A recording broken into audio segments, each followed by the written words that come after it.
Hallo Leute, heute gibt es das Unboxing vom Xiaomi Redmi Pad SE. Wir legen los.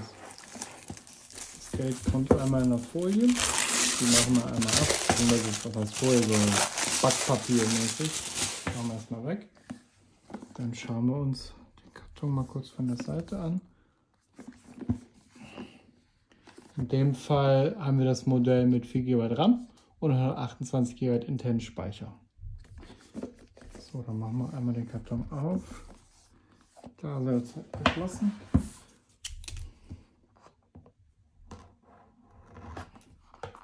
Hier ebenfalls. Oh, hier. So, jetzt müsste er gleich offen sein. Einen Moment.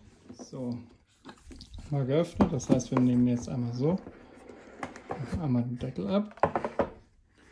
So, schauen wir uns das gerade mal an. Wahrscheinlich muss ich mal kurz umklappen. Hier ist eine Lasche zum Ziehen. Das ist erstmal das Gerät. Das packen wir erstmal auf die Seite und schauen nach, was wir alles in der Verpackung haben. Zunächst öffnen wir mal hier die. So, wir haben einmal einen Ladestecker. Da machen wir gerade schon mal die Folie ab, um zu sehen, wie viel Watt er hat. Einen Moment. So, einmal abziehen.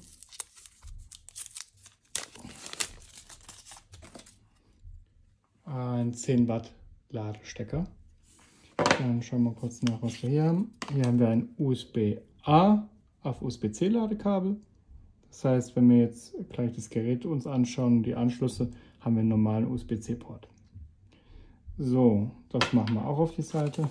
Hier noch Beipackzettelchen, noch ein SIM-Eject-Tool, beziehungsweise SD-Karten-Eject-Tool, je nachdem welches Modell man hat. Kann ich erstmal drin lassen. Hier noch ein paar Beipackzettel. Das verschließen wir erstmal wieder. Und schauen wir nach, ob hier in den links und rechts noch was drin ist, aber ich glaube nicht. Nee, da ist nichts drin.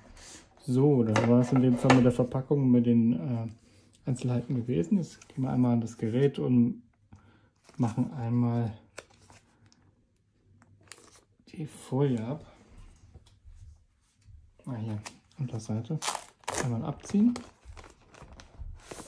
Dann abziehen. Der Aufkleber ist eigentlich nur für die Seriennummer. Kann man abmachen und sich irgendwo dokumentieren, weil sonst sieht man halt die Seriennummer nicht.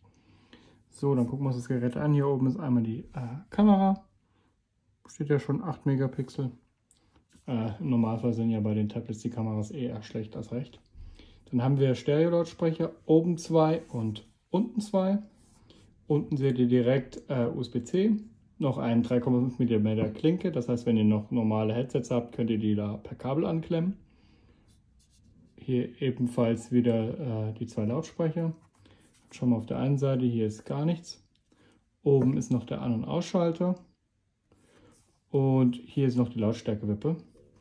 Das wird ein Mikrofon sein und das ist der sozusagen der SD-Schlitten. Schauen wir gerade mal nach. Einen Moment. Dafür haben wir ja das SIM-Eject-Tool, was normalerweise für die SIM-Karte ist. Und wir schauen gerade mal nach. In dem Fall sollte er nur für eine SD-Karte sein.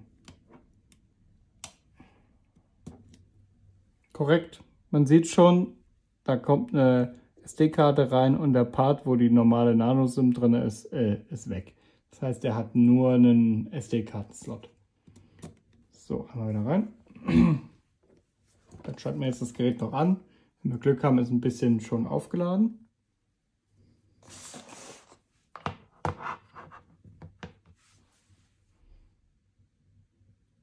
So, das Gerät ist hochgefahren und kann jetzt eingerichtet werden. Das Einrichtungsvideo folgt als nächstes.